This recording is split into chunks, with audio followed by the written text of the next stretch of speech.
मङ्गलं गौतमो गणि मङ्गलं कुन्दकुन्दाख्यो जैनधर्मोऽस्तु मङ्गलं सर्वमङ्गलमाङ्गल्यं सर्वकल्याणकारकं प्रधानं सर्वधर्माणां जैनं जयतु शासनं जैनं जयतु शासनं जैनं जयतु शासनं नमः समयसाराय स्वानुभूत्याचकाशते चित्स्वभावाय भावाय सर्वभावान्तरच्छिदे अनन्तधर्मनस्तत्त्वं पश्यन्ति प्रत्यगात्मनः अनेकान्तमयी मूर्तिर्नित्यमेव प्रकाशतां वन्दितु सौवसीते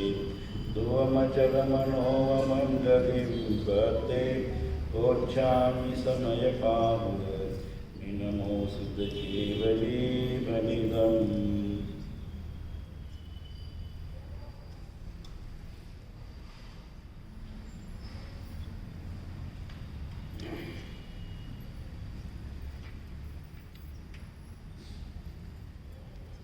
समय 60 परमागम कुंद आचार्य द्वारा विरचित ज्याची आत्मख्याती नावाची टीका आचार्य अमृतचंद्राचार्यांनी लिहिलेली आहे। नंतर जयसेनाचार्यांनी तात्पर्यवृत्ती, मग अनेक पंडितांनी जयचंदजी छाबडा, पंडित बनारसी दासजी, राजमलजी पांडे अशा अनेक विद्वानांच्या ज्ञानी लोकांच्या मुखारविंदातून, लेखणीतून, अनुभवातून, प्रवचनाच्या माध्यमातून हा समयसार ग्रंथ या ठिकाणी उपलब्ध आहे। आणि आपण काल थोडं निर्जराधिकाराच्या सुरुवातीचा भाग जो आहे तो आपण थोडी चर्चा केली। त्यामध्ये 3 प्रकारची निर्जरा सांगितली। एक द्रव्य निर्जरा, एक नास्ती अपेक्षा से भाव निर्जरा आणि एक अस्ति अपेक्षा से भाव निर्जरा। द्रव्य भाव असं ज्यावेळी येईल त्यावेळी द्रव्य म्हणजे अनंत कुद्गल परमाणूचा पिंड आणि भाव म्हणजे जीवाचे परिणाम। मग ते जीवाचे परिणाम अशुद्ध असतील तर अशुद्ध परिणाम, शुद्ध असतील तर शुद्ध परिणाम। भावाश्रव, भावबंध, अशुद्ध परिणाम, भाव संवर, भाव निर्जरा, एक देश शुद्ध परिणाम, भाव मोक्ष, परिपूर्ण शुद्ध म्हणजे शुद्ध परिणाम। तर अशा प्रकारे या ठिकाणी निर्जराधिकाराची या ठिकाणी सुरुवात झाली होती। विषय त्यामध्ये सुरुवातीला भरपूर आहे, परंतु आपणाला तो वेळ नसल्यामुळं आपण या ठिकाणी ज्या गोष्टीवर थोडा आपणाला स्पर्श करायचा आहे ते आपणाला पाहायचं आहे। तर यामध्ये सांगितलं की खास करून 915 916 या गाथेच्या आधारावर आणि मूळ 216 गाथेच्या गाथेमध्ये तो वेद्यवेदक भाव अशी गाथा चाललेली आहे। म्हणजे ती गाथाच वेद्यवेदक भावाची आहे। समयसारमध्ये अनेक भाव त्यामध्ये सांगितलेले आहेत। भाव्य भावक संकर दोष दूर करून, गे गायक संकर दोष करू, दोष दूर करू, नंतर गे गायक संबंध, नंतर बद्ध घातक संबंध असे शब्द आलेले आहेत। त्यामध्येच यामध्ये आता आलेला एक वेद्य वेदक भाव। तर या गाथेची सुरुवात करत असताना 215 मध्ये आचार्यांनी सुरुवात केलेली आहे. ते सांगत असताना त्यांनी सांगितलेलं आहे की विगत कलश में कहा गया था कि पूर्वबद्ध कर्मोदय से ज्ञानी के भोग विद्यमान होने पर भी उसे बंध नहीं होता, वे भोग उसके लिए परिग्रहत्व को प्राप्त नहीं होते. म्हणजे त्यामध्ये ज्ञानीची कमाल सांगितली. ज्ञानी कर्मोदयाच्या वेळी सुद्धा किंवा भोग विद्यमान असताना सुद्धा ज्ञानी जीवाला बंद होत नाही. आणि यात अशी उदाहरणं दिलेली आहेत कुंद आचार्यांनी की विषाचा जाणकार असणाऱ्या वैद्याला विष जरी प्यालं तरी विष चढत नाही.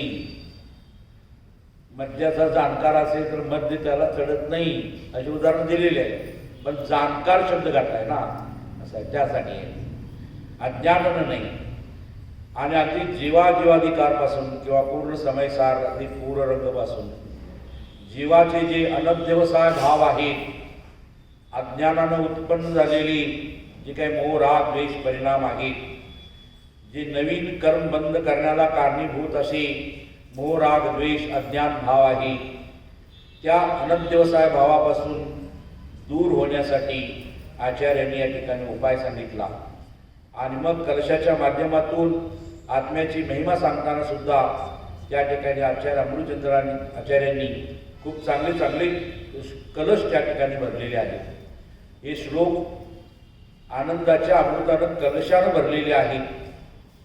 तर या ठिकाणी आत्म्याची महिमा सांगताना 144 कलशामध्ये अमृतचंद्र आचार्य असे म्हणतात म्हणजे तो श्लोक फेमस आहे.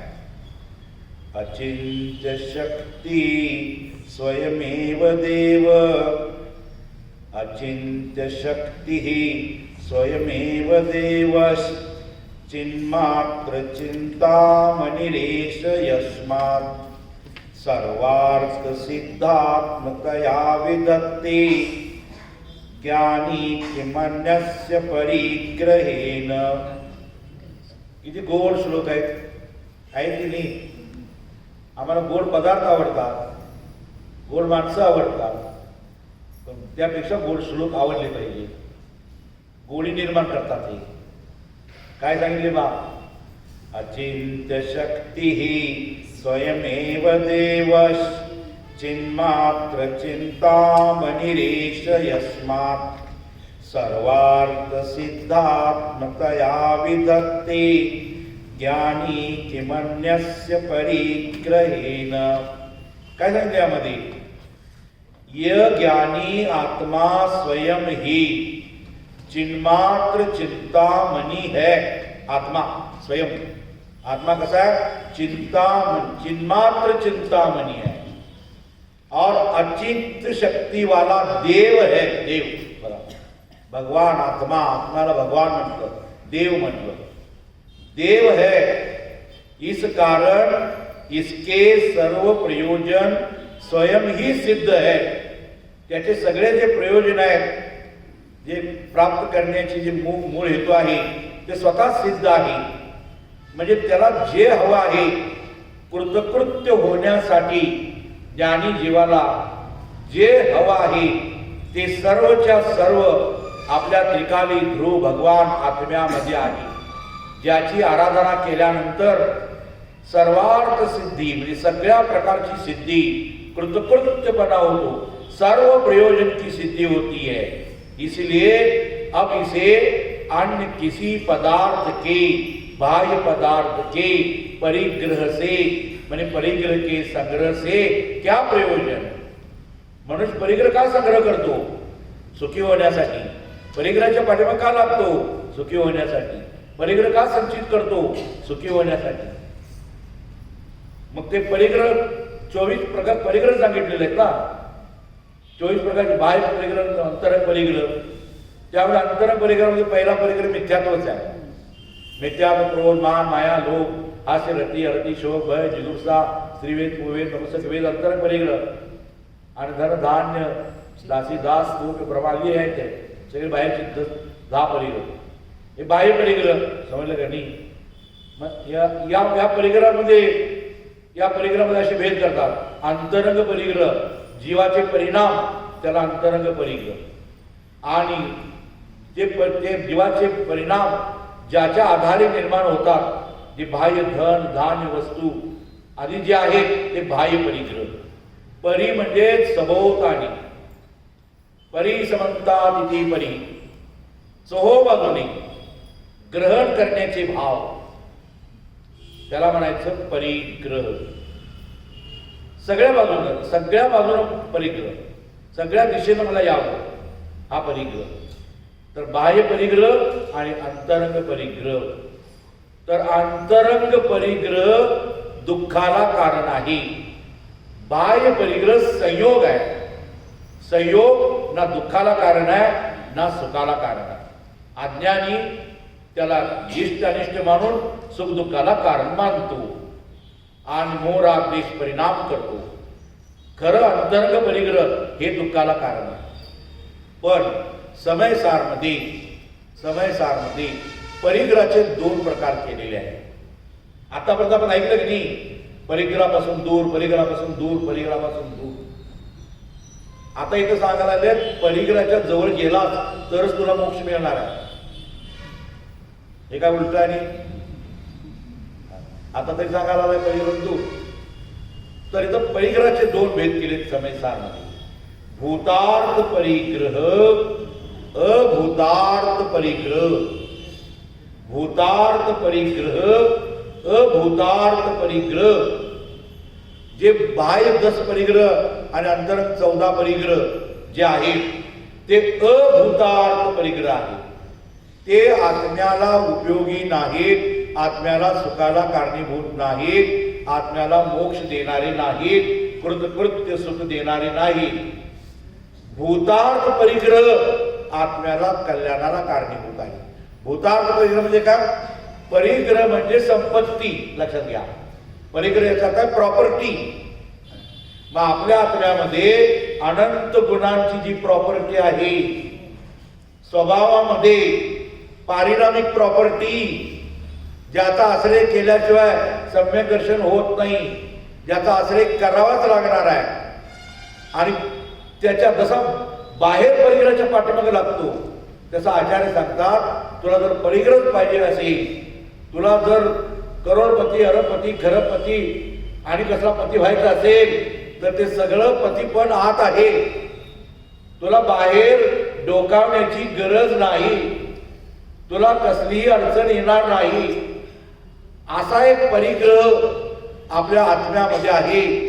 आत्मा नावाचा द्रव्य ज्ञानात ज्ञान, दर्शन, चारित्र्य, सुख, वीर्य आदी अनंत गुण, चित्शक्ती, चितिशक्ती आहे का नाही, आदी अनंत सर्वज्ञ शक्ती आदी अनंत शक्ती, असा अनंत शक्ती संपन्न, अनंत गुण संपन्न, असा अनंत प्रॉपर्टीवाला, अशी अनंत जी प्रॉपर्टी आहे ती भूतार्थ परिग्रह आहे. त्याच्यावर तुझा हक्क आहे. बाहेरच्या परिग्रह तुझा हक्क नाही. लक्षात घ्यायचं. काय? बाहेरच्या परिग्रहासाठी तुला एंट्री नाही आहे. आणि एकदा एंट्री आपल्यामध्ये केला तर बाहेर जाण्याची, डोकावण्याची गरज सुद्धा नाही. म्हणून या कलशाच्या माध्यमातून अमृतचंद्राचार्यांनी या म्हणजे बाह्य परिग्रह से क्या प्रयोजन, म्हणजे मला आतल्या परिग्रहाचं, आत म्हणजे भूतार्थ असं आहे, मला भूतार्थ परिग्रह मला सापडलेला आहे, मला दिसलेला आहे, मला खजाना दिसलेला आहे. आता मी बाह्य परिग्रहाच्या पाठीमागं नाही लागणार. मला अंतरंग परिग्रह, मला भूतार्थ परिग्रह सापडलेला आहे. आणि मग ज्याला भूतार्थ परिग्रह सापडला, कळाला, तो जीव अवांछक. कोण आहे तो? अवांछक म्हणजे बाह्य परिग्रहाची वांछा नाही त्याला. असं आहे. जे बाह्य परिग्रह आहे, अभूतार्थ परिग्रह आहे, अभूतार्थ परिग्रहाची त्याला वांछा नाही, त्याला इच्छा नाही, त्याला आवरणपणा नाही. जे काय कर्मोदयानं जे प्राप्त झालेलं आहे, संयोग आलेला ते ठीक. समजलं का नाही?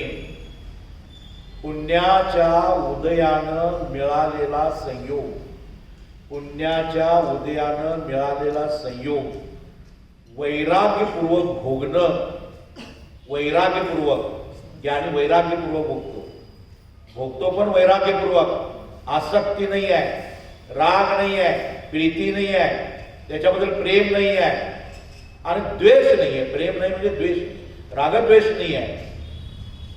ज्ञाता दृष्टा भाव रूपानं तो जाणतो, कर्मोदयाला जाणतो, कर्माच्या उदयाला जाणतो, कर्माच्या प्रक्रियेला जाणतो.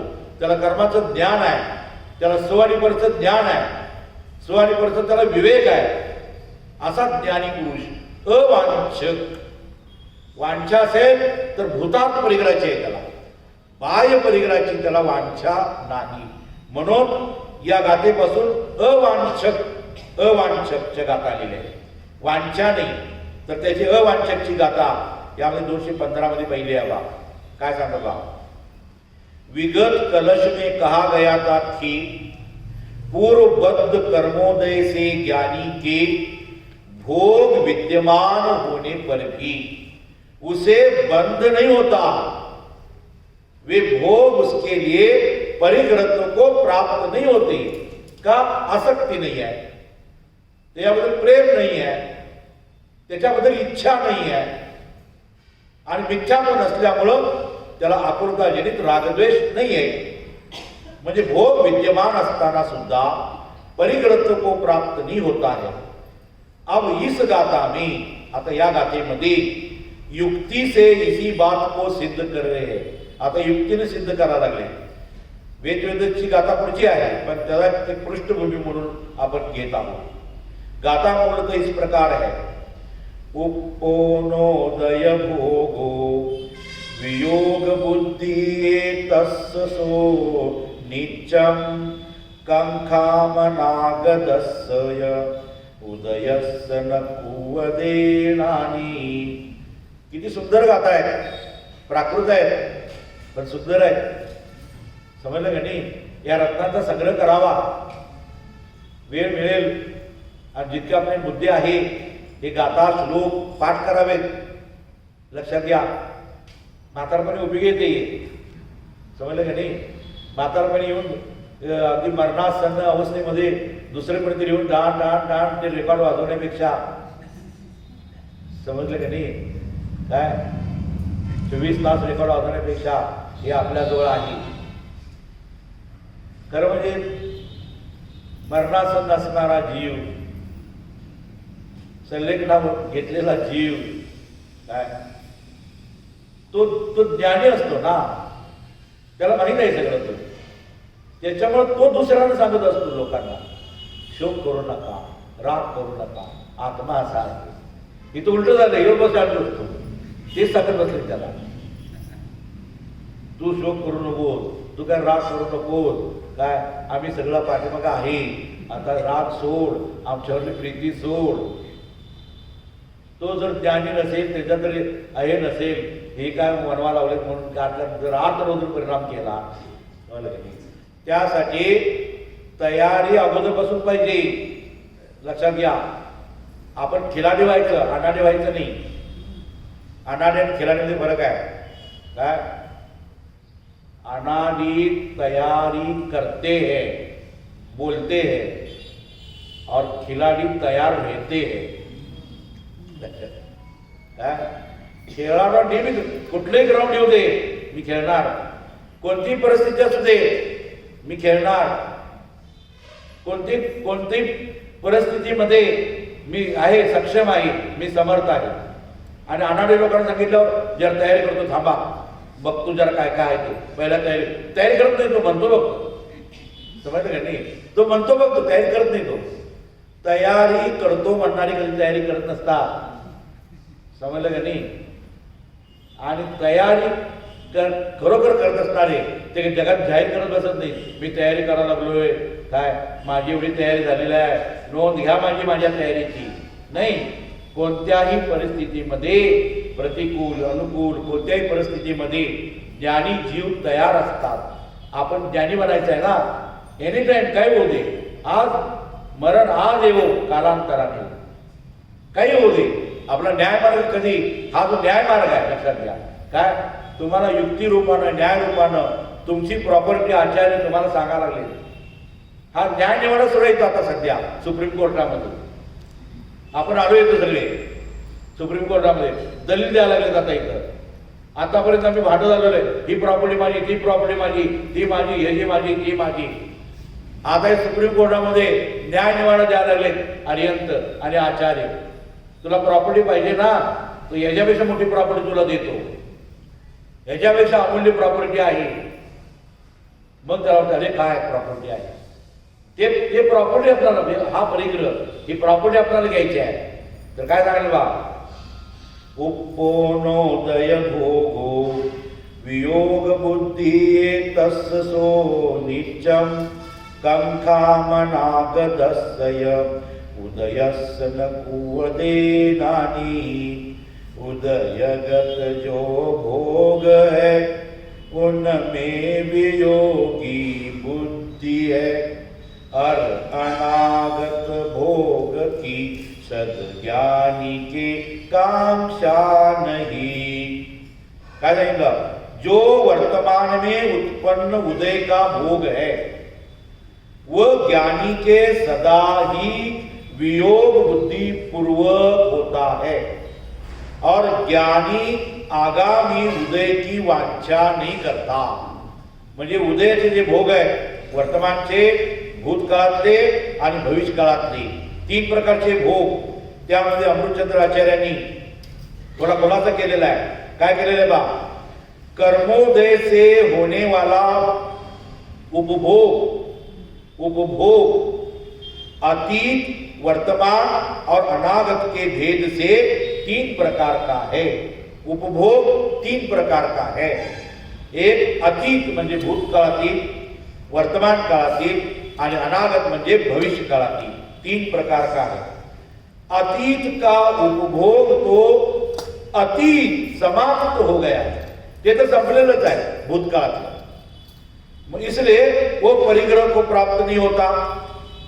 अनागत म्हणजे भविष्य का उपभोग वांछित होने पर, इच्छा से त्या परिग्रहाची वांछित होने पर ही, और वर्तमान का उपभोग राग बुद्धि पूर्वक प्रवर्तमान होने पर वो परिग्रह को प्राप्त होता है.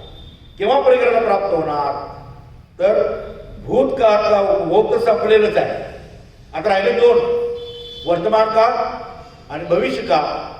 तर भविष्य काळातले जे परिग्रह आहे किंवा भविष्य काळामधील ज्या परिग्रह संबंधी वांछा आहे, ती त्या उपभोग आहे, त्याची ज्ञानी जीवाला वांछाच नहीं है, इच्छा नहीं है, इसलिए वो परिग्रह को प्राप्त नहीं होता है. आणि वर्तमान काळामधला जो भोग आहे आता विद्यमान आहे, त्याच्यामध्ये त्याला राग बुद्धीपूर्वक प्रवृत्ती नाही आहे. राग बुद्धीपूर्वक प्रवृत्ती नसल्यामुळं तो परिग्रहाला प्राप्त होत नाही है. इसलिए ज्ञानी जीव को तीनों कालों में से तीनही काळातील परिग्रह उपभोग परिग्रहाला प्राप्त होत नहीं है ज्ञानी जीवाला. इसलिए ज्ञानी जीव अनासक्त है, अवांछक है. अवांछक म्हणा किंवा अनासक्त म्हणा. नंतर या संबंधी जयचंदी छाबडांनी एक थोडं आपले टिप्पणी दिलेलं आहे, खूप सुंदर आहे. अतीत कर्मोदय उपभोग तो व्यतीत हो चुका है, संपलेला है. अनागत उपभोग की वांछा नहीं है, क्योंकि ज्ञानी जिस कर्म को अहित रूप जानता है उसके आगामी उदय की भोग की वांछा क्यों करेगा. जे अहिताला कारण आहे, ज्ञानी त्याची वांछा का करेल. वर्तमान उपभोग के प्रति राग नहीं है, वर्तमान प्रति जे राग नाही आहे, भूतकाळातले उपभोग नष्ट झालेले आहेत, भविष्य काळातले उपभोगासंबंधी आसक्ती नाही आहे. वियोग बुद्धिपूर्वक, गाथेमध्ये वियोग बुद्धिपूर्वक आलेला आहे, काय वांछा नहीं है, राग नहीं है. इसलिए उसे हे जानता है, भोगों को हे जानता है. हे उपाधे बुद्धी ज्ञानी जीवाला आहे. उपाधे कशामध्ये आणि हे कशामध्ये, हे ज्ञानी जीवाला सात तत्वाचं यथावत ज्ञान असल्यामुळं त्याला हे उपाधे बुद्धी आहे. ज्ञानी जीवाला हे बुद्धी असल्यामुळं अशा प्रकारचा विचार आहे. इस प्रकार ज्ञानी के, इथं ज्ञानी म्हणजे कोण? चतुर्थ गुणस्थानापासून पुढचे जीव, सम्यक दृष्टी जीव, लक्षात घ्या. इस प्रकार ज्ञानी के जो त्रिकाल संबंधी कर्मोदय का उपभोग है, कर्मोदयाच्या निमित्ताने मिळणारा जो उपभोग आहे, एकदाच भोगलं जातं त्याला भोग म्हणतात. आणि वारंवार जे एकच वस्तू एकदा भोगतो त्याला भोग म्हणायचं, आणि एकच वस्तू वारंवार भोगतो तीच त्याला उपभोग म्हणायचं. हे शर्त उपभोग आहे, समजलं का नाही? पण एकदा एक अन्न खाल्लं, ग्रास खाल्ला, तो गेला ना, तो परत आपण खाऊ शकत नाही. एकदा जो भोग केला तो भोग, आणि एकच वस्तू वारंवार भोगली जाते त्याला उपभोग. तर हे उपभोग इसलिए ज्ञानी त्रिकाल संबंधी कर्मोदय का उपभोग है, वो परिग्रह नहीं है, जरा परिग्रह नहीं है. ज्ञानी वर्तमान में जो उपभोग के साधन एकत्रित करता है, वह तो जो पीड़ा सही नहीं सही जा सकती उसका उपचार करता है. वर्तमानमध्ये ज्ञानी भोगायला लागला परिग्रहाला, मग ते कसं काय? तो अनासक्त भाव से भोग रहा है. जसं डॉक्टरकडे गेला एखादा रोगी पुरुष, डॉक्टरने औषध दिलं. आता औषध खाणं चांगलं काय वाईट? तर रोग दूर जाण्यासाठी चांगला आहे, समजलं का नाही? पण औषध खाण्याची कोणाला इच्छा असते? तुला दररोज औषध देतो आणि दररोज एअर कंडिशन मध्ये तुला दवाखान्यामध्ये आयसीयू मध्ये तुला ठेवतो, लोक कोण तयार होतील? लोक नाही आहे, समजलं का नाही? औषध खाण्याची कोणाला इच्छा नाही आहे, पण बळजबरीनं आता रोग आलेला आहे, रोगाचं शमन करण्यासाठी वियोग बुद्धिपूर्वक, काय समजलं का नाही, औषध का सेवन करता है. वैसे जो परिग्रह है उसमें ज्ञानी की आसक्ति नहीं है, लेकिन जितने कर्मोदय से उसका लगान है उसके प्रति वो जीव उसको भोगता है, लेकिन उसमें एकत्व बुद्धि नहीं है, हे बुद्धिपूर्वक उसको वो भोगता है, इसलिए वो परिग्रह को प्राप्त नहीं होता. जैसे रोगी का रोग उपचार करता है वैसे ही इस प्रकार यहाँ, आता स्वामीजी ने या ठिकाणी थोडी टिप्पणी केलेली आहे. देखो ज्ञानी के राग है तो अवश्य. इथं ज्ञानी म्हणजे चतुर्गुणस्थान आधी जे आहे, खास करून मुख्य रूपाने चतुर्गुणस्थानमध्ये, तर 96,000 राणी वगैरे ग्रस्त अवस्थेमध्ये ना, काय तर काय सांगितलं? देखो ज्ञानी के राग तो अवश्य है, अवश्य, पर वह उसमें केवल वियोग बुद्धि से, हे बुद्धि से प्रवर्तता है. ज्ञानी राग बुद्धि से नहीं प्रवर्तता, ऐसा पहले नास्ति से कहा था, और अब यहां केवल वियोग बुद्धि से ही प्रवर्तता है, ऐसा अस्ति से कहा. अगोदर नास्तीने सांगितलं, नास्तीने काय सांगितलं? राग बुद्धी से नहीं प्रवर्तता, आणि अस्तिपूर्वक काय सांगितलं? वियोग बुद्धी से प्रवर्तता है. म्हणजे इच्छा नाही आहे, त्याला आसक्ती नाही आहे, पण औषध घेतल्याशिवाय रोग जात नाही अशी मजबुरी आहे, समजलं का नाही? जितकं लगान आहे त्याच्या प्रती तो घेतो, क्योंकि हे बुद्धि से प्रवर्तमान है. इस प्रकार व्यवहार रत्नत्रय का राग कुठलाही असू दे, अपनी चीज नहीं है ऐसा वो मानता है. इस प्रकार केवल हे बुद्धि से ही प्रवर्तमान ज्ञानी के वस्तुतः राग का परिग्रह नहीं है. अशा प्रकारे राग त्याला नाही आहे, वियोग बुद्धिपूर्वक तो भोगतो, अवांछित आहे असं त्या ठिकाणी सांगितलं. आता आपण जी गाथा वाचली किंवा आतापर्यंत जे पाहिलं, परिग्रह संबंधी वांछा, या म्हणजे अवांछकची गाथा आहे सगळ्यात. अवांछक म्हणजे इच्छा करीत नाही ज्ञानी. काय इच्छा करीत नाही? कोणत्या परिग्रहाची इच्छा करीत नाही? तर त्रिकाल संबंधी परिग्रह संबंधी इच्छा करीत नाही. का करीत नाही? कारण सांगितलं, त्यामध्ये युक्तिपूर्वक सांगितलं, समजलं का नाही? की भूतकाळातले परिग्रह जे आहेत ते तर नष्ट झालेले आहेत, नंतर भविष्यकाळातले परिग्रहामध्ये संबंधी आसक्ती नाही आहे, वर्तमानकाळच्या परिग्रह संबंधी वियोग बुद्धी आहे. काय म्हणजे संयोग बुद्धी नाही आहे, वियोग बुद्धी आहे. हे बुद्धिपूर्वक डॉक्टरांनी वैद्याचं उदाहरण दिलं. आता समयसार गाथा 216 मध्ये निर्जर अधिकाराचा हार्ट आहे. आपल्या ह्याच्यामध्ये शरीरामध्ये ब्रेन किडनी वगैरे आहे की नाही, प्रत्येक अधिकाराचा एक हार्ट. निर्जर अधिकाराचा हार्ट कुठला असेल तर 216वी गाथा आहे. समजलं का नाही? कारण हे सगळं सांगण्यासाठी ते इथपर्यंत आलेले आहे. वेद्य वेदक भाव का भोगत नाही आहे ज्ञानीजी वर्तमान काळच्या, हे त्यांनी आता युक्तिपूर्वक सांगणार आहे. विगत गाथा में अन्य बातों के साथ साथ ये भी कहा गया था कि ज्ञानी अनागत माने भावी कर्मोदय के उपभोग की वांछा नहीं करता. काल सांगितल्याप्रमाणे डॉक्टर हुकुमचंदजी भारील यांनी समयसार अनुशीलन हे लिहिलेलं आहे, जे आम्ही आता वाचायला लागलेलं आहे. खूप छान त्यांनी अनुशीलन लिहिलेलं आहे. कारण काल सांगितल्याप्रमाणे की त्यांचं मौलिक चिंतन तर आहेच आहे. गुरुदेव श्रींच्या त्यांच्या प्रवचनाचा अंश त्यांनी घेतलेला आहे आणि सगळ्या आचार्यांचा सार घेतलेला आहे. म्हणजे समयसार साठी ज्या ज्या ज्ञानी लोकांनी टीका लिहिली, ग्रंथ लिहिले, काय ज्याच्यावर प्रवचन केली, त्याचा सगळा संदर्भ डॉक्टर साहेबांनी घेतलेला आहे. आणि डॉक्टर साहेबांची खासियत की गाथा सुरू व्हायच्या अगोदर मागल्या गाथ्यामध्ये काय झालं आणि या गाथ्यामध्ये काय येणार आहे हे त्यांची विशेषता. आणि प्रत्येक गाथ्यामध्ये आहे, कुठलीही गाथा तुम्ही उघडून बघितला तर मागं काय झालेलं आहे, आपण कुठून आलोय, आता कुठं आहे आणि जायचं कुठं आहे. समजलं का नाही? हे ज्ञानी पुरुषाचं हे आहे, ते लक्षात घ्या. आम्ही कुठून आलो, आता सध्या कुठं आहे आणि मला कुठं जायचं. लौकिक जीवनामध्ये सुद्धा एवढा विचार केला तरी सुद्धा खूप चांगलं होतं. मी कुठून आलो, सध्या कुठं आहे आणि कुठं मला जायचं आहे, एवढं जरा विचार करा. काय कुठून आलो हे काय लक्षात येतात काय नव्हतं.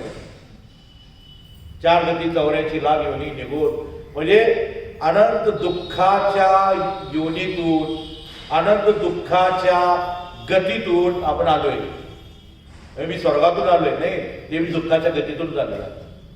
4ही गतीमध्ये दुःख आहे, कुठल्याच गतीमध्ये सुख नाही आहे. लक्षात घ्या. सुख ते फक्त पंचम गतीमध्ये. लक्षात घ्या.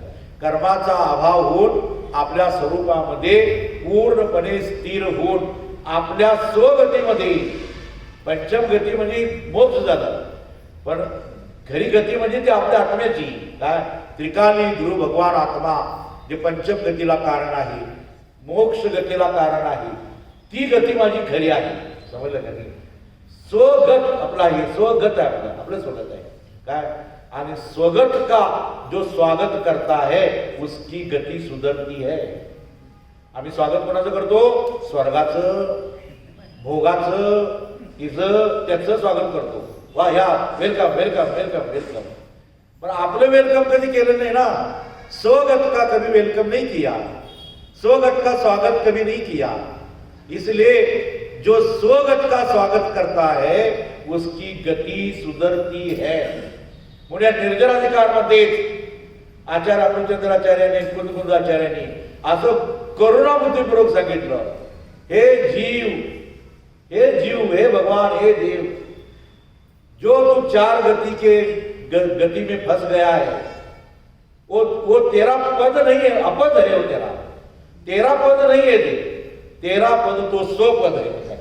स्व म्हणजे त्रिकाली ध्रुव भगवान आत्मा, परम पारिणामी चैतन्य रत्नाकर, ये तेरा स्वपद है, ये तेरा स्वघर है. अतः अब इस गाथा में उसी बात को युक्ति से सिद्ध कर रहे हैं. मैंने कि ज्ञानी अनागत कर्मोदय के उपभोग की वांछा क्यों नहीं करता. बऱ्याच लोकांची टेंडन्सी तशी आहे. काय रागी जीवाची तर हीच आहे, सगळ्या रागी जीवाची हीच आहे. काय भविष्य काळ सुधारायचा आहे, माझं भविष्य सुधारायचं आहे, म्हणून वर्तमान काळामध्ये आम्ही काम करायला लागलो. काय मिळवा लागलोय, काय मिळवून ठेवायला लागलोय, हे भविष्य चांगलं पाहिजे आपलं. काय समजलं का नाही? आपलं, आपल्या मुलाबाळांचं, कुटुंबाचं भविष्य चांगलं पाहिजे. विचार चांगला आहे, काय वाईट विचार नाही आहे. समजलं का नाही? जसं वर्तमान काळामध्ये आपण आपलं, आपल्या कुटुंबाचं, आपल्या परिवाराचं, आपल्या गावाचं, आपल्या देशाच्या भविष्याची आपण चिंता करतो. सगळे लोक भविष्य सुधारावे म्हणून वर्तमान काळामध्ये चिंता करतात ना. भूतकाळ तर काय गेलेलंच आहे का? काय आत्ता जो आपण प्रयत्न करतो, करायला पाहिजे, तो वर्तमान काळामध्ये भविष्य काळ आपला उज्ज्वल व्हावा. काय मुलांना का शिकवायला लागलोय? त्यांचं भविष्य काळ उज्ज्वल व्हावं. काय देशाची प्रगती का करायची आहे? काय देशाचा भविष्य काळ उज्ज्वल व्हावा. काय सर्वजण सुखी राहावे. अगदी गल्लीपासून दिल्लीपर्यंत सगळे लोक, समजलं का नाही, सगळे लोक देशाच्या उज्ज्वल भविष्यासाठी, आपल्या कुटुंबाच्या उज्ज्वल भविष्यासाठी आपण सगळे प्रयत्न करतो का नाही? चांगली गोष्ट आहे ही.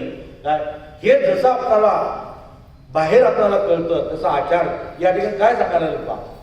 मग ज्ञानी इस गाथा में युक्ति से सिद्ध कर रहे हैं कि ज्ञानी अनागत कर्मोदय के उपभोग की वांछा क्यों नहीं करता. आता ज्ञानी करत नाही म्हणायला लागले स्वतः संबंधी. काय ज्ञानी भविष्यकाळच्या उपभोगासंबंधी वांछा करीत नाही. म्हणजे मनात चांगली कल्पना करतो ना आपण. काय आता मी म्हणावं लागलोय याच्यानंतर हे माझे पैसे डबल होतील, टेबल होतील, 10 पट होतील, करोड रुपये होतील. म्हणजे करोड रुपये मी काय करणार? घर, गाडी, बंगला, पर्यटन, हे ते लाभ, काय काय काय काय काय एका माणसाला विचारा, तुम्हाला जर 10 करोड मिळाले काय करणार? जर लिहून द्या 10 करोड मिळाल्यावर काय करणार? काय करणार? तू म्हणणार काय एक चांगला बंगला बांधणार, गाडी, मुलांचं शिक्षण, काय जरा फॉरेन टूर, फिरायचं इकडे तिकडं, काय असतं काय सोने चांदी हे ते, नंतर चॅरिटी, हे ह्याच्याशिवाय दुसरं काय करू शकणार आहे? समजलं का नाही? तर या ठिकाणी काय सांगायला ज्ञानी जीव कर्मोदय के उपभोग की वांछा क्यों नहीं करता. त्याच्यासाठी गाथा आलेल्या का? काय गाथा अतिशय महत्वाची आहे. सगळ्याच गाथा महत्वाच्या आहेत ना. हे असं नाही समोर आलेली गाथा म्हणून सांगावं. जो वेद निवेदज्जति समये समये विनस्सदे उभयं तं जानगदो नानी उभयं पिनकंक्रदी कयावी. बरेदा जो वेद निवेदिज्जति समये समये विनस्सदे उभयं तं जानगदो उभयं पिनकंकदी कयावी. वेद्य वेदक भाव दोनों नष्ट होते प्रति समय. ज्ञानी रहे ज्ञायक सदा ना उभय की कांक्षा करे. काय सांगे बाबा? वेदन करने वाला भाव और वेदन में आने वाला भाव दोनों ही समय समय पर नष्ट हो जाते हैं. इस प्रकार जानने वाला ज्ञानी उन दोनों भावों को कभी भी नहीं चाहता. इंपॉर्टेंट है, लक्षात घ्या. सस्पेन्स आहे. काय सस्पेन्स आहे? काय सांगायला खेडीमध्ये सांगितलं होतं. काय ज्ञानी अनागत कर्मोदय के उपभोग की वांछा क्यों नहीं करता. म्हणजे कर्माच्या उदयानं मिळणारे जे उपभोग आहेत, हे तर खास करून पुण्याच्या उदयाला मिळणारे जे उपभोग आहेत, पुण्य असू दे तर पाप असते, मुख्य रूपानं पुण्य रूपानं काय कारण पापाच्या भोगाची इच्छा वांछा कोण करेल? कोण करणारच नाही ना. पुण्याच्या उदयाच्या उपभोगाची ज्ञानी वांछा का नाही करत? का नाही करत तो? तर कारण आहे त्याला, आणि हा निसर्गाचं कारण आहे. काय केवळ ज्ञानातून प्रत्यक्ष जाणलेल्या केवलींनी, गणधराने अनुभवलेला आहे, मुनिराजाने अनुभवलेला आहे, ज्ञानी सम्यक दृष्टीने अनुभवलेला आहे. काय असं रहस्य त्या ठिकाणी सांगायला लागेल. बघा, वेदन करणे वाला भाव, वेदवादक भाव लक्षात ठेवा. वेद्य आणि वेदक कशाला म्हणतात ते दिले बा. वेदन करने वाले भाव को वेदक भाव कहते हैं। वेदन करने वाले भाव को क्या कहते हैं? वेदक भाव। और जिस भाव का वेदन किया जाता है उसे वेद्य भाव कहा जाता है। पहिल्याची परिभाषा लक्षात घ्या। वेदक, वेद्य वेदक भाव कशाला म्हणायचं? वेदक, वेदक कशाला म्हणायचं? वेदक म्हणजे वेदणारा आणि वेद्य म्हणजे ज्याला वेदतो तो.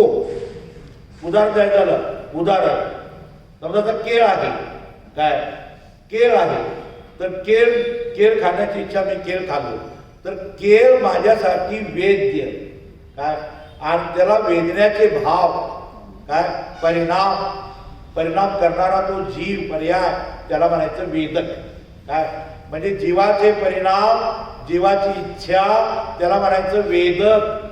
आणि तो ज्याला भोगतो, ज्या पदार्थाला भोगतो, ज्या पदार्थाची वांछा करतो, त्याला म्हणायचं वेद्य. ज्याची वांछा करतो त्याला वेद्य, आणि जो वांछा करतो त्याला म्हणायचं वेदक. परिभाषा कळाली? परिभाषा कळाली? नक्की कळाली? हा, बरं. ज्याची इच्छा करतो, ज्या पदार्थाची इच्छा करतो त्याला म्हणायचं वेद्य, आणि जो इच्छा करतो त्याला म्हणायचं वेदक. वेदन करने वाले भाव को वेदक भाव, और जिस भाव का वेदन किया जाता है उसे वेद्य भाव कहा जाता है. ये दोनों वेद्य वेदक दोन्ही भाव उत्पन्न होते ही एक समय में नाश को प्राप्त हो जाते हैं. हे दोन्ही ही प्रति समयाला उत्पन्न होतात, पण ते नष्ट होतात, वियोगमुखी नष्ट होतात. ते लक्षात. हे तुम्हाला उदाहरण स्थूल दिलं केळाचं. पण इथं असं आहे, कर्माच्या उदय काय म्हणजे पुण्याचा उदय. आता त्या पुण्याच्या उदयाला मिळणारे जे बाह्य पदार्थ आहेत, बाह्य जे पदार्थ आहेत, ते बाह्य पदार्थ उपभोग नाही आहे.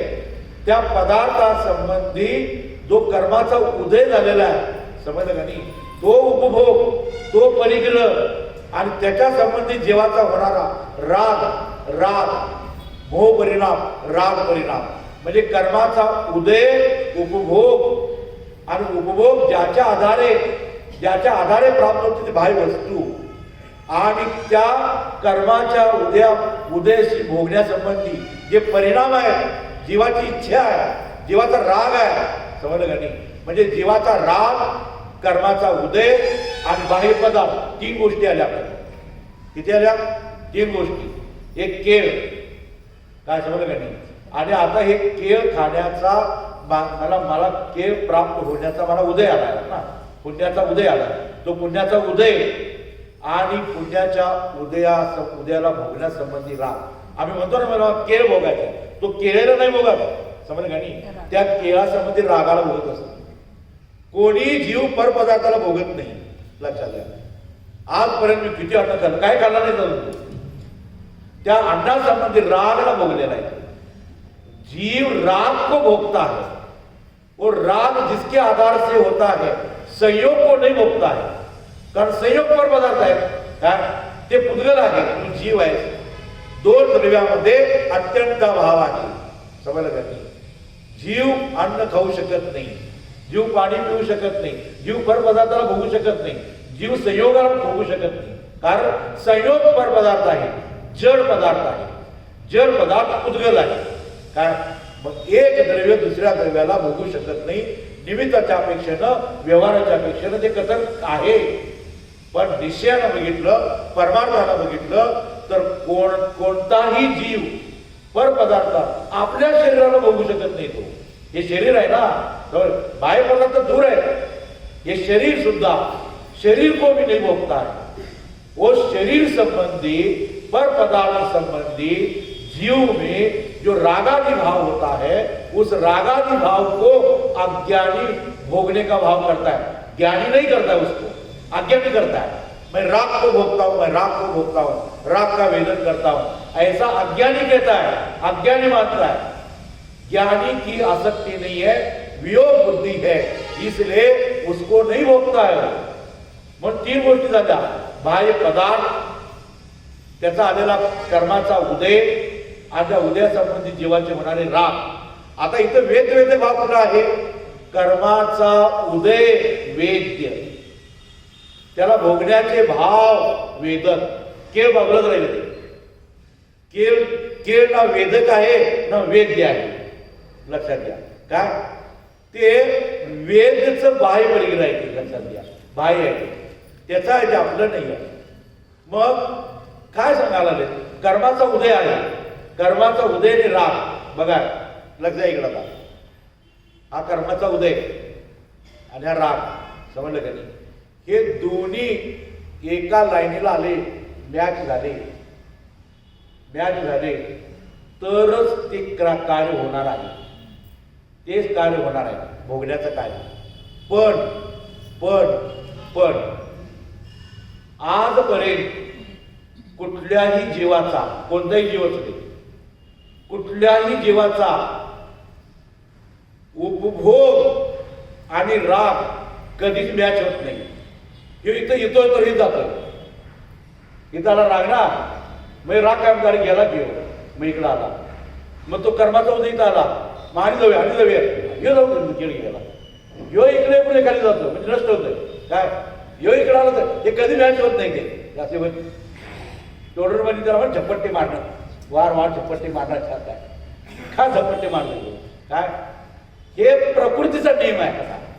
काय ज्ञानी जीवाला नाही, अज्ञानी जीवाला नाही आहे। उपभोग आणि राग एकमेकाला कधीही स्पर्श करीत नाहीत। काय त्याच्यामुळं तो वारंवार त्याच्याकडे जायला काय, म्हणजे जसं एखादं मशीन तयार करावं, हे खाली जावं, हे जावं, खाली जावं, हे खाली जावं, हे खाली जावं, हे खाली जावं, हे खाली जावं, होतच नाही, कधीच होत नाही आहे। कर्माचा उदय आणि जीवाचे परिणाम काय हे कधीच एकमेकाला चिकटत नाही, स्पर्श करीत नाहीत, लक्षात घ्या। म्हणून त्या सांगितलं, हे बनारसी त्याला मनोवांछित भोग असं सांगितलं त्याला। हे वेदवेदक भाव, तीन गोष्टी आल्या, बाह्य वस्तू काय, नंतर कर्माचा उदय। इथं कर्माचा उदय म्हणजे खास करून पुण्याचा उदय, लक्षात घ्या।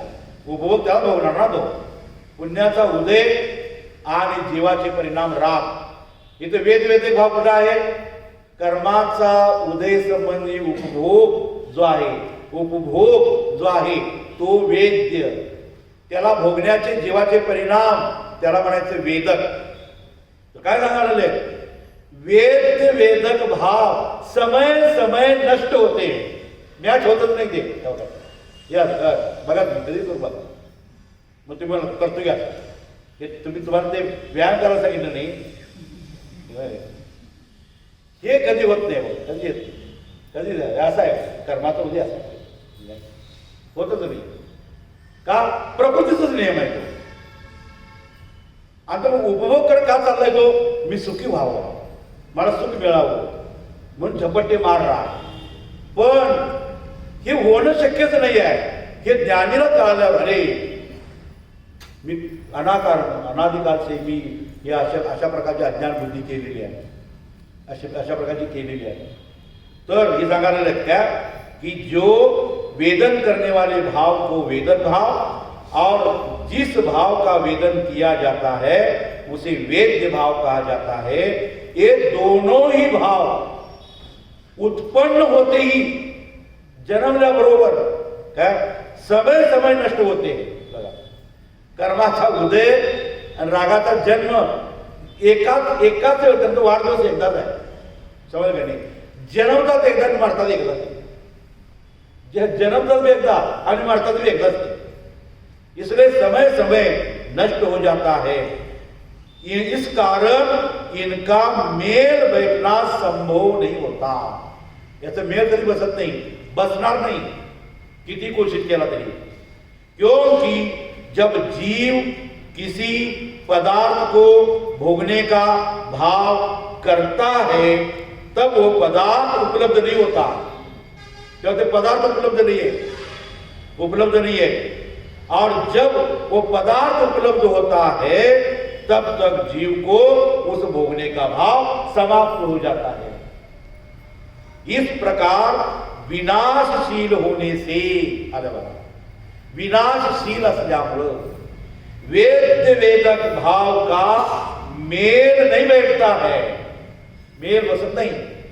यही कारण है कि ज्ञानी इन दोनों भावों की कामना नहीं करता, इच्छा नहीं करता, मेल बसणारच नाही, तो पुढे कधी भेटणारच नाही आपल्याला, ते आपलं कधी मॅच होणार नाही, मेल बसणार नाही, हे ज्ञानी जीवाला जरा लक्षात आहे।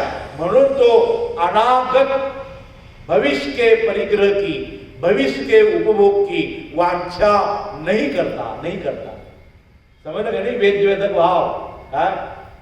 वेदक भाव समय समय पे नष्ट होते हैं, इसलिए ज्ञानी उसकी वांछा नहीं करता। गाते में देता है, जो वेद दिवेदिज्यदि समये समये विनस्सदे उभयम तम जान गोदुनानी उभयम पिन कंखदी कयावी म्हणजे कदापि, कधीच नाही आहे।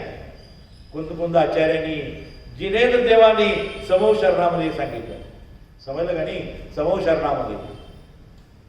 समूह शरणामध्ये त्याचा उद्घोष केलेला आहे, कधीच त्याचा मेळ बसत नाही।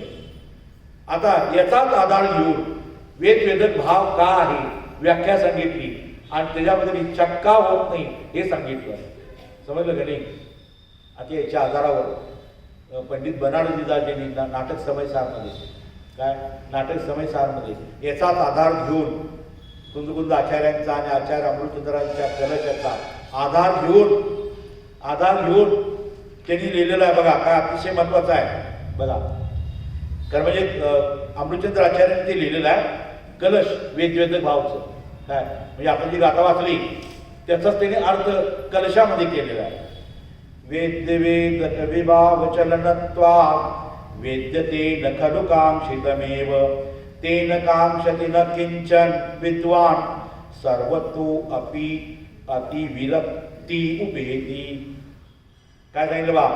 वेद वेदक रूप भावों की अस्थिरता होने से कांक्षित म्हणजे जिसे भोगना चाहते हैं उसका वेदन नहीं होता है, इसलिए विद्वत जन ज्ञानी कुछ भी वांछा नहीं करते, सबके प्रति अत्यंत विरक्त रहते हैं या गाते हो। पण या कलशाच्या आधारावर बनारसीदासीने एक सुंदर पद्य लिहिलेला आहे। मी माझ्या नजरेत पडल्याबरोबर काय, जेव्हा माझी याच्यावर नजर पडली, मी फक्त एक अर्ध्या मिनिटात पाठ केलं त्याला। किती मिनिटात? तुम्ही मला फार शोक काही नाही, रुची काय हे पद्य मी दररोज मध्ये लक्षात, दररोज मध्ये काय बघा, जे जे मन वांछित विलास भोग जगत में ते विनाशिक सब राखे न रहत है, और जे भोग अभिलाष चित्त परिणाम तेऊ विनाशिक धारा रूप वे बहत है। एक तान दुहु माही ताते वांछा पूरे नाही, ऐसे भ्रम कारज को मूर्ख चहत है। सतत रहे सचेत परसन कर हेत, याते ज्ञानवंत को अवंचक कहत है। त्याची भाषा ब्रज भाषासारखी आहे। काय नाही बा, जगत में जो भी भोग विलास सामग्री है वह सभी विनाशील है, सुरक्षित रखने से सुरक्षित नहीं रहती। इसी प्रकार उस भोग सामग्री को भोगने की अभिलाषा रूप चित्त के भाव म्हणजे राग भाव वे भी विनाशील है, म्हणजे कर्मोदय भी विनाशील आहे आणि जीवाचा राग परिणाम सुद्धा विनाशील आहे। और निरंतर धारा प्रवाह उसे बहते हैं आणि निरंतर आहे, जोपर्यंत जीव सम्यक दर्शन ज्ञान चरित्र प्राप्त करत नाही तोपर्यंत हे सगळं आहे ते कर्मोदय येणार राग होणार, कर्मोदय येणार राग होणार. कर्मोदय के प्रती जोपर्यंत आसक्ती आहे तोपर्यंत हा जीव अस्थिर राहणार, अशांत राहणार. भोग सामग्री और भोगने के भाव इन दोनों में समकाल का अभाव होने से, समकाल नहीं है होने से इन भोगों में ज्ञानी जीवों की वांछा स्फुरायमान नहीं होती. क्योंकि ऐसे भ्रमरूप कार्य, देखो याला भ्रमरूप कार्य म्हणते कुठलं, म्हणजे कर्मोदय आणि राग. म्हणजे कर्मोदय को मैं भोगता हूं, कर्मोदयाला मी भोगतो, काय उदयाला मी भोगतो, उपभोगला मी भोगतो. ही वांछा ऐसे ये भ्रमरूप कार्य किसको होता है? मूर्ख को होता है, ज्ञानी जीव को नहीं होता है. ज्ञानी जीव तो निरंतर अपने में सावधान रहते हैं. सावधान, त्याला माहित आहे कर्मोदयाला मी भोगू शकत नाही, किंवा कर्मोदय को ज्ञाता दृष्टा से जानते हैं, वियोग बुद्धि पूर्वक जानते हैं. इसलिए ज्ञानी उसकी वांछा नहीं करते, पर पदार्थों से एकत्व पूर्वक अनुराग नहीं करते. इसी कारण उन्हें निर्वांचक कहा जाता है, अवांचक कहा जाता है. ज्ञानी जीव म्हणजे त्यांनी स्पष्टीकरण सगळं दिलं. कोण करतो हे सांगितलं. जे जे मन वाचित विषय भोग जगत में चेत विनाशिक राखे न रहतु है.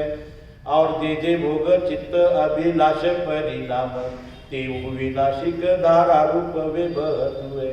एकता न दुहु माही ताते वांछा पूरे नाही. ऐसे ब्रह्म रूप कार्य को मूर्ख उचरत है. सतत रहे सचेत परस न करत हेत. याते ज्ञानवंत को अवंचक कहत है. म्हणून ज्ञानीला अवंचक म्हणतात. काय आणि याला तरी स्पष्टीकरण पुढच्या गाठीमध्ये दिलेलं आहे, जो थोड्या वेळात 1-10 मिनिटामध्ये आहे सांगतो. बनारस असेल शांती पाहिजे. काय काय सांगितलं बा तिने, काय सांगितलं बा की जैसे काहू देश को बस या बलवंत नर जंगल में जाए मधु छत्ता को गहतु है. वाकुल पटाही चऊर मधु मच्छी का पे कंबल की ओट सो अडंकित रहतु है. तैसे समकिति शिव सत्ता को स्वरूप साधी उदय की उपाधि को समाधि सुखहतु है. पहरे सहति की सनाह मन में उछाह ठाणे सुख राह उद्वेग नुलहतु है. मागच्या गाठीमध्ये पुण्याचा उदय सांगितलं. आता पापाचा उदय तर काय करतो म्हणतो ज्ञानी जीव. पापाचा उदय तर काय करतो ज्ञानी जीवाला. पाप आणि पुण्य जुने आहेत ना. पापाच्या उदय काय करतो ज्यावेळी ज्ञान सांगितलं बघा काय बर. ज्ञानी ज्ञान मगन रहे रागाधिक मल खोय. ज्ञानी ज्ञानामध्ये मग्न राहतात आणि रागादी जे मळ आहे ते दूर करतात. चित्त उदास करणी करे.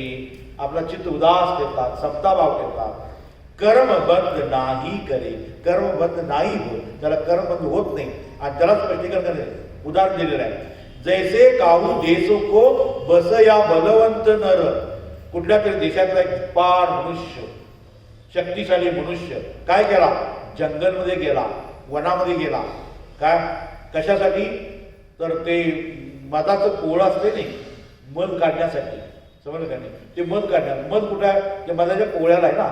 काय मग काय करायला पाहिजे, त्या मधाच्या पोळ्याला ते मध माशात चिकटलेले तर सगळ्या मोठ्याच्या मोठं पोळा, त्या माशांतर पहिला दूर करायला पाहिजे. नंतर ते चावले म्हणजे मग काय करायला पाहिजे. मग काय केलं त्यानं, जंगल में जाए मधु छत्ता को गहतु है. उदाहरण नाही आहे, याचा अर्थ असा नाही समजायचा ते मध खायला पाहिजे असा अर्थ नाही, उदाहरण नाही. हे लक्षात घ्या. नाही मध खायला सांगायला काय नाही, मध तर अवश्य आहे. नंतर वाकोल पटाही चौर मधी मधु मच्छी का पे. काय मग तिथं गेल्याबरोबर काय सगळ्या माशा त्याला काय केल्या, त्याच्यावर आक्रमण केल्या. काय आणि मधाचं पोळ मोठं मोठं त्यात ते चिडलेल्या त्याच्यावर आक्रमण केल्या. आणि अशा वेळी त्याच्यावर आक्रमण केलं तर जिवंत राहू शकेल का, जिवंत राहू शकणार नाही. तरी सुद्धा तो जिवंत आहे. काय केलं त्यानं मग, काय झालं, वाकोल पटाई चौर मधु मच्छी का पे. चौर सगळ्या बाजूला काय मधमाशा त्याला घेरलेले आहे. कंबल की ओट सो अडंकी तू रहत है. त्यानं काय केलं, घोंगडे किंवा कांबळे चादर सगळं हे ओढून काय ते काढ. त्यामुळं ते माशा चिकटल्या, कुठं त्या घोंगड्याला चिकटल्या, ह्याला काय नाही चिकटल्या. हे उदाहरण झालं. कंबल की ओट सो अडंकी तू रहत है. माशा चावा लागलेत पण त्याला डंक होईना. कसं काय चावा लागलं, तर त्याला काय केलं, कांबळे ओढून घेतलाय. आणि हे झालं उदाहरण. याच्यावर सिद्धांत काय सांगायला लागले, तैसे समकिती शिव सत्ता को स्वरूप साधे. तसं समकिती सम्य दृष्टी शिवसत्ता, बघा मोक्ष सत्ता शिवसत्ता सांगितली. आपण अवांतर सत्ता, महासत्ता, स्वरूप सत्ता समजलं का नाही. स्वरूप सत्तेला साधतो, स्वरूप सत्तेवर तो साधतो. आपल्या शिवसत्ता को स्वरूप साधी आणि उदय की उपाधी को, कर्माच्या उदयाची जी उपाधी आहे काय, कर्माचे इथं पाप कर्माचं उदय खास करून पाप कर्माच्या उद्यात, कारण पाप कर्मानं आक्रमण केलं की समजलं की तो पाप कर्माची काय वांछा करणार नाही ना. ज्ञानी जीव अज्ञानी जीव पुण्यकर्माची इच्छा करतो, पाप कर्मापासून दूर जायला बघतो काय. मग पाप कर्माच्या ज्या मधुमच्छी आहे त्याला डंक करायला लागले काय, पण डंक का चावणं झाले त्याला. तैसे समकिती शिव सत्ता को स्वरूप साधी उदय की उपाधी को समाधी सुख है. बघा आम्ही समाधी शब्द आलाय काय. आम्ही समाधी म्हटल्यावर जिथं थडगं पुरले ती समाधी समज, पहिला आपली नजर जाते थडगायची समाधी समजलं का नाही. नंतर मग जरा पुढे गेला तर कोणतं समाधी मरण घेतला असलं तर समाधी समजलं का नाही. इथं समाधी म्हणाले नाहीत, ज्ञानी जीव को हमेशा समाधी होती है. समजलं का नाही. समाधी म्हणजे काय माहिती, समाधी मला माहिती असलं पाहिजे काय. एक आहे आधी, एक आहे व्याधी, एक आहे उपाधी, एक आहे समाधी. समजलं का नाही. आधी व्याधी उपाधी समाधी समजलं का नाही. व्याधी म्हणजे शरीराचे रोग, आधी म्हणजे मनाचे रोग, उपाधी म्हणजे कर्माचा जो उदय उपाधी काय, आणि समाधी म्हणजे आपल्या स्वरूपामध्ये स्थिर होणं समाधी. बघा मग आम्हाला समाधी एवढंच माहित आहे की थडगं पुरलेलं त्याचं काहीतरी बांधलेलं आणि शेवटी अगदी मरणासन अवस्थेमध्ये समाधी मरणामध्ये आहे त्याला समाधी. समजलं का नाही. ज्ञानी जीव निरंतर समाधी में रहता है.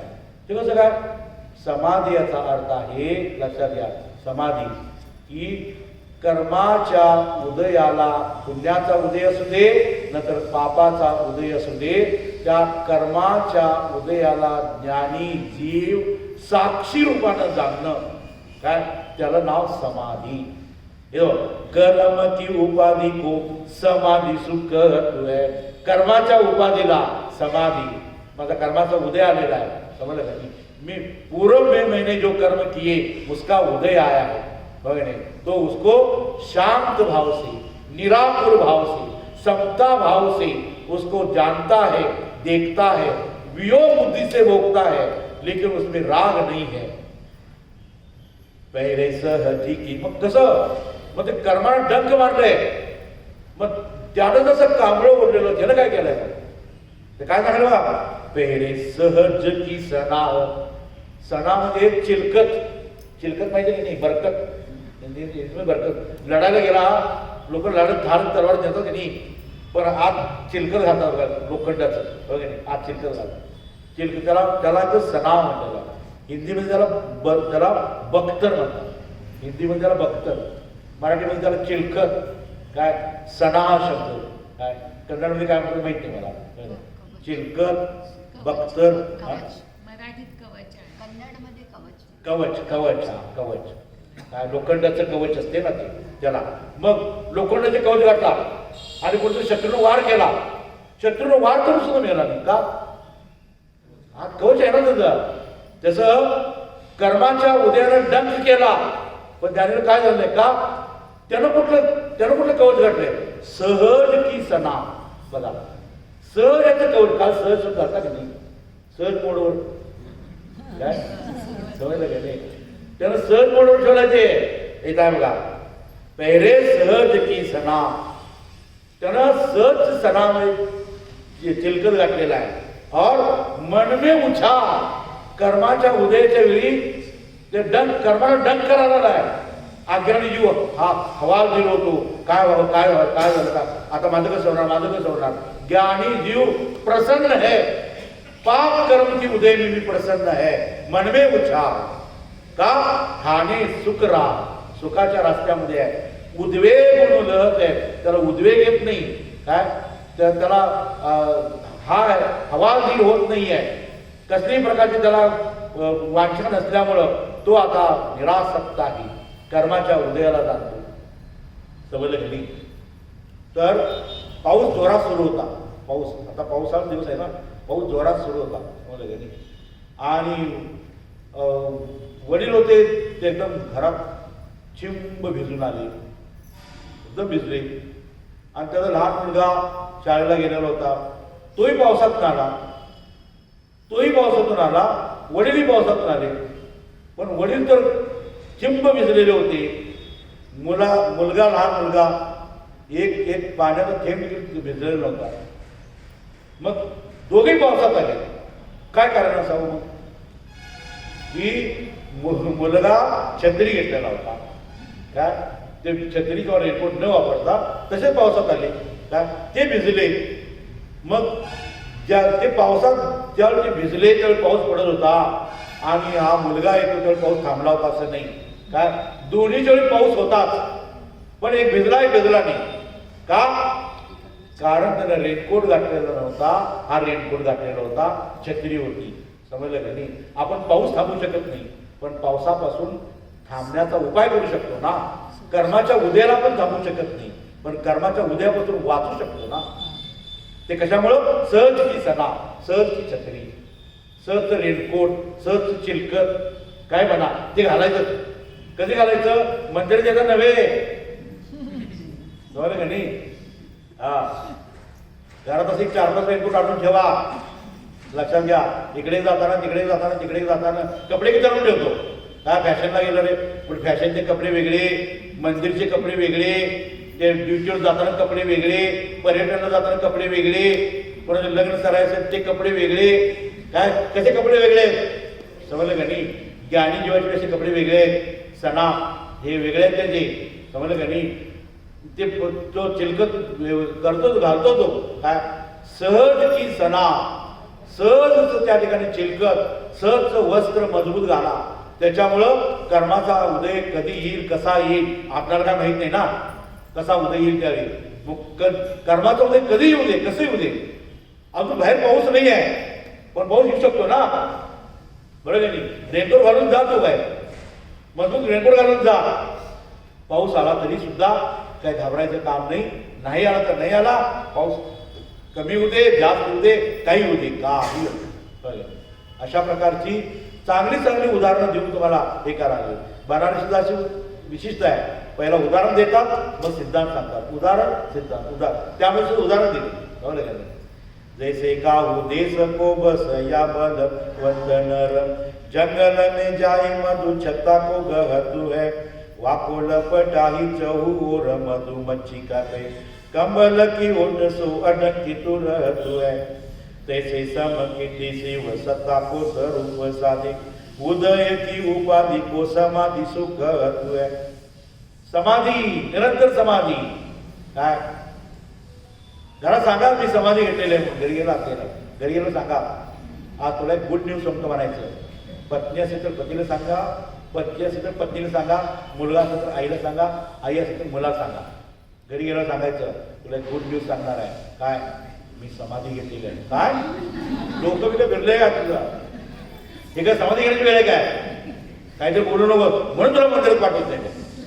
त्याचे काय तर डोक्यात घुसवतात आणि वाटोळ करून टाकतात म्हणून मंदिरात पाठवत नाही तुला. समजलं का नाही. त्याला बसून सांगा पहिला समाधी म्हणजे काय. हे सगळं हे वाचून दाखवायचं होतं. अरे अशी समाधी असते वय, मग मी बी घेतो की. मग याला काय समाधी घ्यायची नसते, समाधी असते त्याला स्वीकारायचं असतं. समजलं का नाही. अशा प्रकारे या ठिकाणी अतिशय वेदवेधक भावाच्या निमित्तानं थोडं टच केलेला आहे. समजलं का नाही.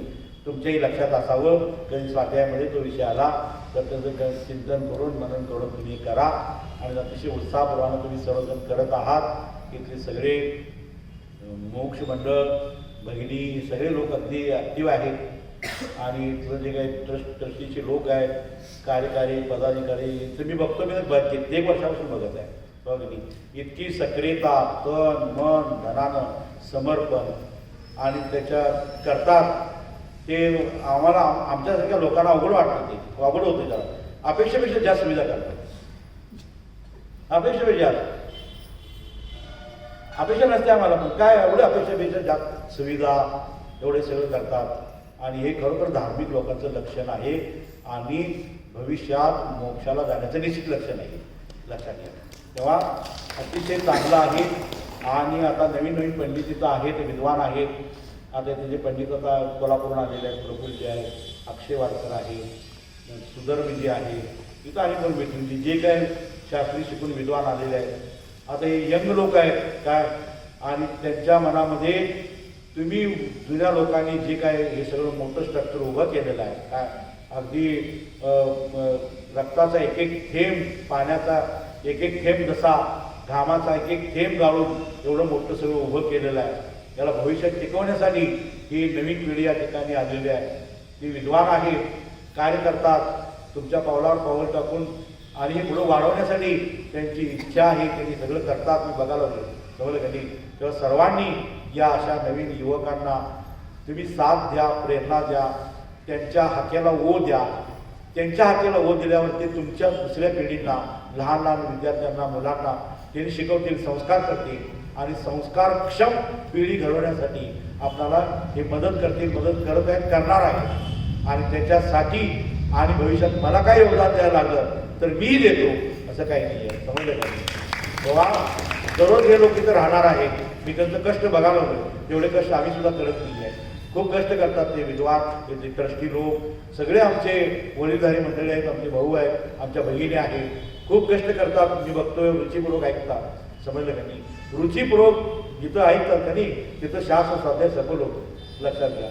नाहीतर बेल झाली, घंटा झाली, वेळ झाली, घड्याळ बघायला लागले काय, आणि वक्ताच्या तोंडाकडे जरा सारखं सारखं बघायला लागले, घड्याळ दाखवा लागले, समजलं का नाही? तर समजायचं हे काय खरं नाही आहे.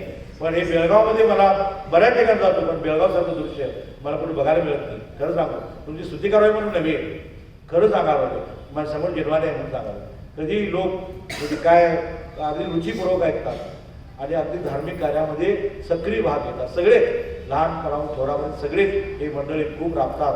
तेव्हा हे सगळ्यांना मी धन्यवाद देतो. हे धार्मिक कार्यामध्ये हे लोक पुढं आहेत आणि मूळ प्रयोजनासाठी झटत आहेत. काय म्हणजे धर्म वाढावा, पूर्वाचार्यांनी सांगितलेला जो धर्म आहे तो टिकावा, वाढावा, समजावा, सगळ्यांना कळावा, हा हे त्यांचं प्रयोजन आहे. दुसरं काही प्रयोजन नाही आहे. त्यासाठी हे सगळेच धन्यवादाला पात्र आहेत. तर अशाच प्रकारची धर्मवृद्धी होऊ दे, धर्म वाढू दे, सगळ्यांना धर्म कळू दे आणि धर्म कळून अक्षय पदाची प्राप्ती होऊ दे, एवढं सांगून या ठिकाणी थांबतो.